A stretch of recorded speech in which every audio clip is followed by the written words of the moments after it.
பெரியவங்களுக்கு மட்டும் இல்லைங்க, 2 வயசோ 1 வயசோ இன்னும் சின்ன குழந்தைங்களை கூட அப்ரிஷியேட் பண்ணும்போது, பாராட்டும் போது அவ்வளோ சந்தோஷப்படுமா.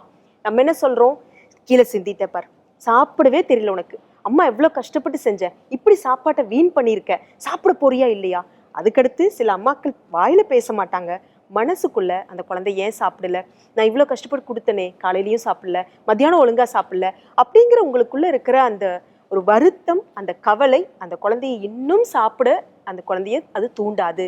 அதனால மனநிறைவோட சந்தோஷத்தோட, பெரியவங்களுக்கு எல்லாம் தான் உடம்புக்குள்ள அந்த பிளட்டு திக்காகி பசி உணர்வோ மற்றதெல்லாம் குறைய ஆரம்பிச்சிருது. குழந்தைங்களுக்கு அவங்களோட உடம்புங்கிறது அப்படியே தெளிவான கண்ணாடி மாதிரி.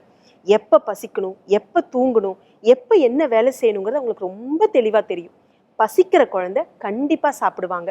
சில நெறிமுறைகளை, சில வழிமுறைகளை அழகாக ஃபாலோ பண்ணோம் அப்படின்னா அந்த குழந்தை நேரத்துக்கு என்ன வேணுமோ அதை தாங்களே எடுத்து சாப்பிட்றதாவோ, இல்லை நீங்கள் ஊட்டும் போது நிறைவாக சாப்பிட்டுக்கிற குழந்தையாவோ இருப்பாங்க.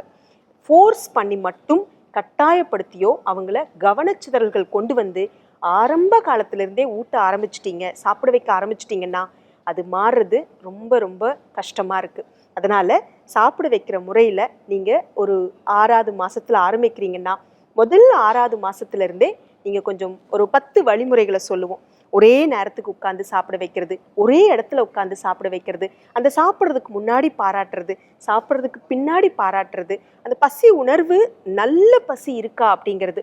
சிலர் தூங்கி எழுந்திரிச்ச உடனேவும் குளிச்சுட்டு வந்த உடனேலாம் அந்த குழந்தைக்கு நல்ல பசி இருக்கும். இது எல்லாருக்குமே, பெரியவங்களுக்கும் அப்படி தான். ஸோ அந்த மாதிரி பசிக்கிற நேரத்தை கண்டுபிடிச்சி நீங்கள் சாப்பாட்டை ரொம்ப கலர்ஃபுல்லாக, முதல்ல கண்ணுக்கு தான் அந்த உணவுன்னு சொல்லுவோம், அதுக்கப்புறம் மூளைக்கு, அதுக்கப்புறம் தான் அது வயிற்றுக்கு.